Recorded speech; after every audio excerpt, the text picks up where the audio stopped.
Alright, so the Spooky Cup is over, so today I am going to be talking about how it went for me, and I'm going to be explaining the team that I used, the move sets, and all that kind of stuff, and I'll share a PokePaste at the end because you still can play Spooky Cup on Showdown as of right now, so in case any of you still feel like playing it, it was a pretty fun tournament, and it was a cool format in my opinion.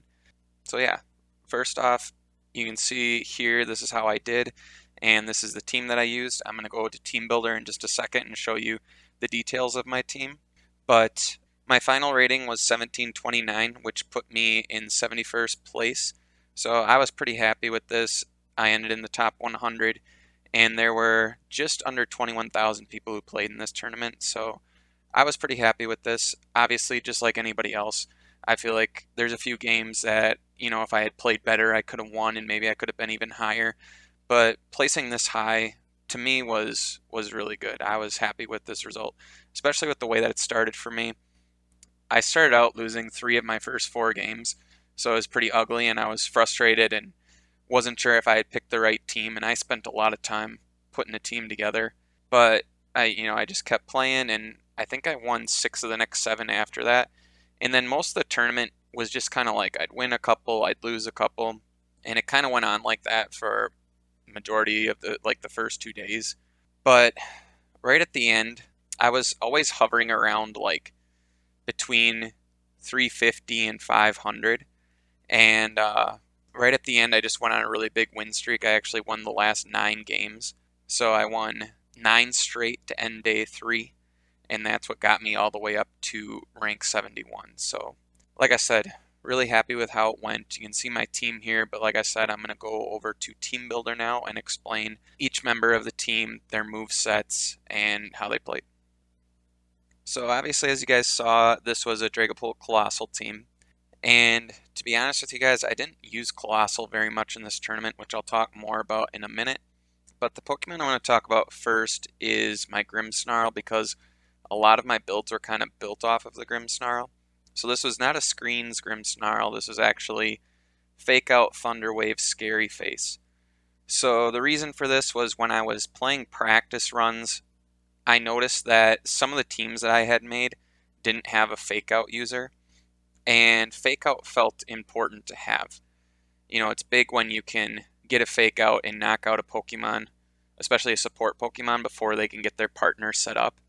So that came up big multiple times in this tournament, especially because most people don't expect Fake Out on Grimmsnarl. They're pretty much expecting you to set up screens. So that went really well for me, having Fake Out on Grimmsnarl. And the reason I went for Thunderwave and Scary Face is because Scary Face doesn't work on Dragapult, right? You can't lower Dragapult's stats because of Clear Body.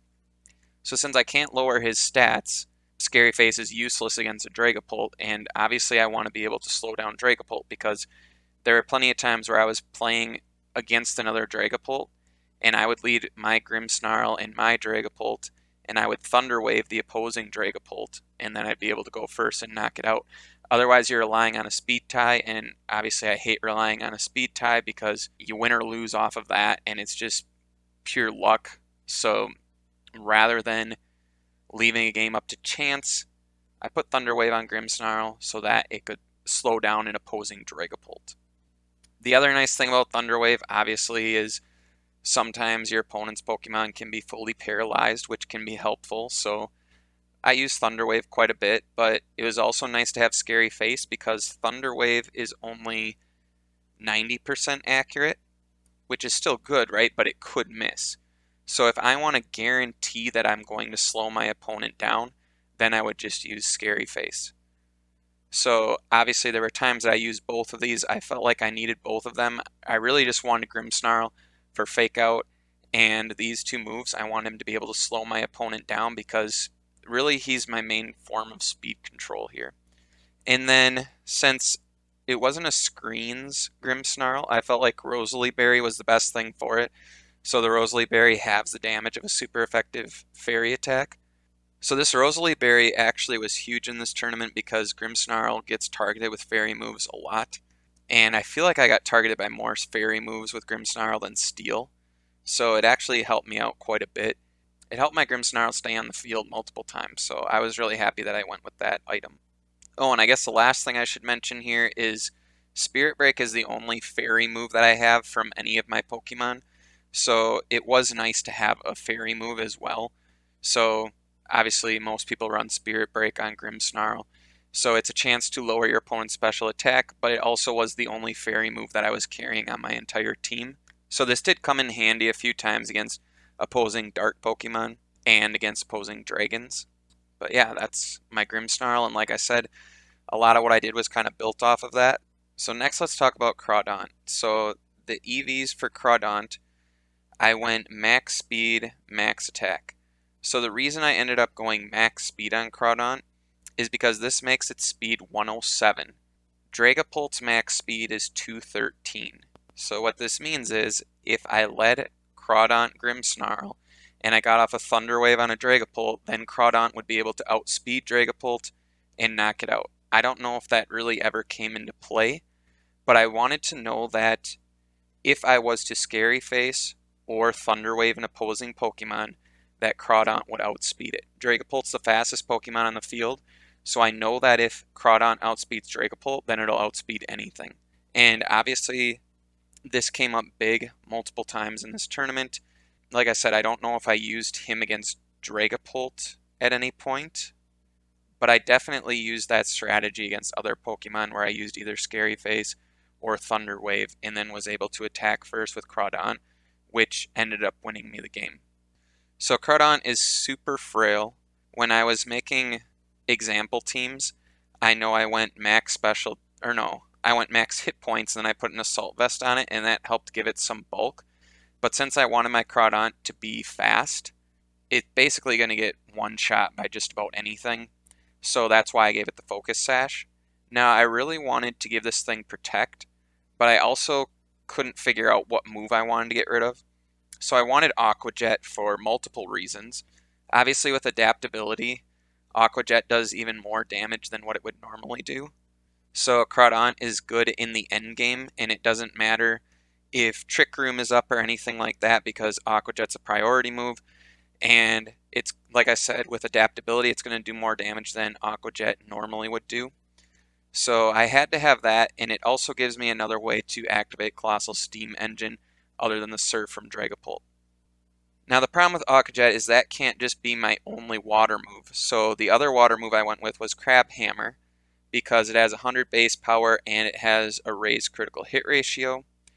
In hindsight, I feel like maybe I should have gone with a more accurate move like Liquidation, which it hits 100% of the time but is a little less powerful, because there were multiple times where I just needed to make sure that my move hit, and I was like super nervous clicking Crab Hammer, but I don't think I ever missed it, luckily, but it could have missed and it could have lost me a game. It ended up working out for me, but there were times where I definitely was like, man, maybe I should have just went with Liquidation. Then I need a dark move, so I went with Crunch, obviously, so he's water dark, so all of these moves get the adaptability boost. But then the last thing I wanted was Close Combat. I didn't have a fighting move on any other Pokemon. Close Combat is obviously a super powerful fighting move. It doesn't matter that I get the defense drops with my Crawdaunt because it's going to get one shot by anything anyways, which is why I have the Focus Sash on it. So I don't really care that I get defense drops. I'm going to take a huge hit from opposing Pokemon and be saved by my Focus Sash. So that's fine. And the Close Combat ended up being huge in multiple games. It's really good against, obviously, opposing Bisharp and other Dark Pokemon. So I can bring Crawdaunt out against opposing Dark Pokemon who aren't going to do a ton of damage to me, but now I'm going to do a Close Combat to them, and it's going to do a ton of damage to them. So I couldn't figure out a move to get rid of here. I didn't just want to have Aqua Jet for a water move. I couldn't justify not having a dark move on Crawdaunt because I have adaptability and it would be kind of stupid not to have a dark move on it. And I really wanted Close Combat, so I just said the heck with Protect. I'm putting a Focus Sash on it. I'll be able to take a hit and retaliate, and I have a priority move. And I think this worked out really well for me. There's maybe once or twice that I wish I had Protect, but again, I'd take any of these moves over Protect. I used every single one of these moves in the tournament, and Crawdaunt was a really good Pokemon for me. So next Pokemon, Rotom. Rotom was arguably my best Pokemon in this tournament, and I thought he would be because there just weren't many good answers for Rotom. Rotom Wash is only weak to ground and grass, and it has Levitate so that it can't be hit by a ground move unless your opponent does something to get rid of Levitate, like send out a Weezing, which happened one time to me. So other than that happening, the only thing it's weak to is grass, and there weren't a lot of good grass Pokemon. So there weren't a lot of answers for Rotom. So Rotom was really good. So I gave it the typical set here with Hydro Pump, Thunderbolt, Nasty Plot, but then I also gave it Dark Pulse, and Dark Pulse ended up being huge for me. So obviously in this tournament there were a ton of Ghost Pokemon, so that's a big reason I wanted Dark Pulse. It also can cause flinches, which is another great reason to have it. And the other nice thing is when you do Max Darkness, it lowers your opponent's special defense. So there's a lot of great reasons to have Dark Pulse here, and I was super happy that I had it. I used Dark Pulse a lot. One of the biggest things I used Dark Pulse for was against Tangrowth because I didn't have a lot of great answers to Tangrowth. I only have Fire from Colossal, and like I said, I didn't use Colossal a whole lot. So Dark Pulse actually did a ton of damage to Tangrowth because Tangrowth's special defense is so bad. Especially if I got off a nasty plot, you could just about one-shot it. So yeah, Dark Pulse ended up being really good. For the EVs, obviously I wanted to go max attack here and modest nature. The reason I gave it 36 speed EVs is because I didn't just want to be able to outspeed Dragapult if I was to Thunder Wave or Scary Face, but I also wanted to make sure that it was faster than my Crawdaunt because I want to know which one of these two is going first. So that can be helpful in certain situations. So I know Rotom is going before Crawdaunt. That helps me choose who I want to target. So maybe I didn't have to quite go this high. Maybe I could have just went 108, and that probably would have been fine. I think the reason I had 36 is because my Rotom was already set up that way, and I was like, well, I'm just going to leave it. I guess I was a little bit lazy on my part, but whatever. It worked. And then I just invested the rest in hit points because its defense and special defense are really good to begin with. So since its hit points are so low, I just want to get as many hit points as I can. And like I said, Rotom was fantastic. I gave it a Citrus Berry, as most people do, because its hit points are so low. And yeah, this build was perfect. Rotom was amazing. Like I said, arguably my best Pokemon in the tournament. So next, my Bisharp build. I gave my Bisharp safety goggles. So the reason I gave Bisharp safety goggles is because with spores and sleep powders going around in this tournament, someone had to have safety goggles on my team. Bisharp felt like the perfect Pokemon for the safety goggles because the main Pokemon that Tangrowth was used with was Dragapult. So if my opponent led Dragapult Tangrowth, I could just ignore the Rage Powders and the Sleep Powders and hit Dragapult for super effective attacks. So I could just like lead with a Sucker Punch. They would think that they're going to be able to Rage Powder and stop Bisharp from Sucker Punching, but I'd be able to Sucker Punch anyways because of the safety goggles. So that was really nice here. I didn't actually give it Brick Break. I gotta change this here. I gave it X Scissor. So the reason I gave it X Scissor was for dealing with Tangrowth. So giving it X Scissor gives me another way to deal with Tangrowth, especially since I know I'm going to have Bisharp in the game when I'm playing Tangrowth because it has safety goggles. So if I know I'm going to be using Bisharp against Tangrowth, then I might as well give it a way to hit it for super effective damage as well. And again, this is one that came up big. It also helps me against opposing dark Pokemon. So I did use X Scissor a fair amount in this tournament, and I was glad that I had it.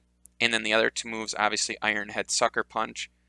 And for my EVs, I just went max hit points, max attack with an Adamant Nature, and the last four in special defense. Maybe this is one that I could have gave speed investment into as well, but since I have Sucker Punch, that's why I felt like I didn't need to invest speed.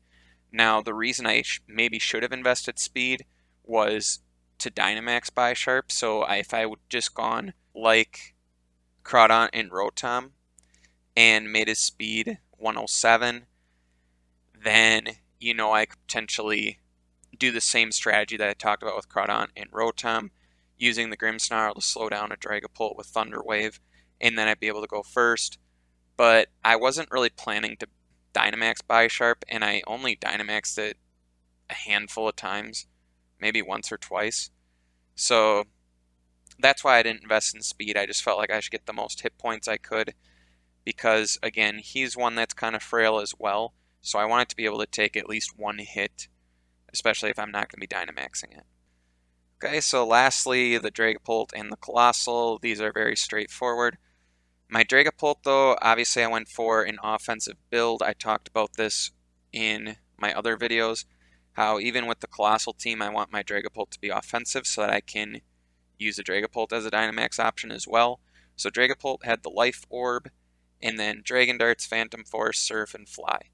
Now, yes, it would have been nice a couple times to have Protect, but typically Dragapult is the fastest Pokemon on the field, especially if I'm using max Airstreams to make it even faster. So I didn't feel the need to have Protect, and I also, just like with Crawdaunt, I was like, which move do I give up for Protect? I have to have Surf or Colossal. I'm not going to get rid of Dragon Darts or Phantom Force, and max Airstream is huge. So I felt like I'd rather have all four of these moves than Protect, and I think it was the right call based off of how the tournament went. Like I said, there was only maybe once or twice I wish I had had Protect, but for the most part, it worked exactly how I wanted it to. So I just went max speed, max attack, the last 4 in hit points, so just your basic Dragapult build here. And again, Dragapult was fantastic for me. Dragapult and Rotom were the 2 best Pokemon. So yeah, there's not a whole lot else to say about Dragapult. He was fantastic and did what I wanted him to do. So lastly, Colossal. This is just the standard Colossal build. I can't remember exactly what the reasoning was for my EVs in speed. I don't know why I went for 74. I don't remember. I know that I wanted to outspeed something, and then I just wanted to put the rest in hit points, so I didn't need to max speed Colossal because it's just unnecessary, and I wanted some in hit points. But yeah, I can't remember exactly why I went 74, but that's what I went with. And then obviously max special attack, because its base special attack is so low, you want to be able to get the most out of it that you possibly can.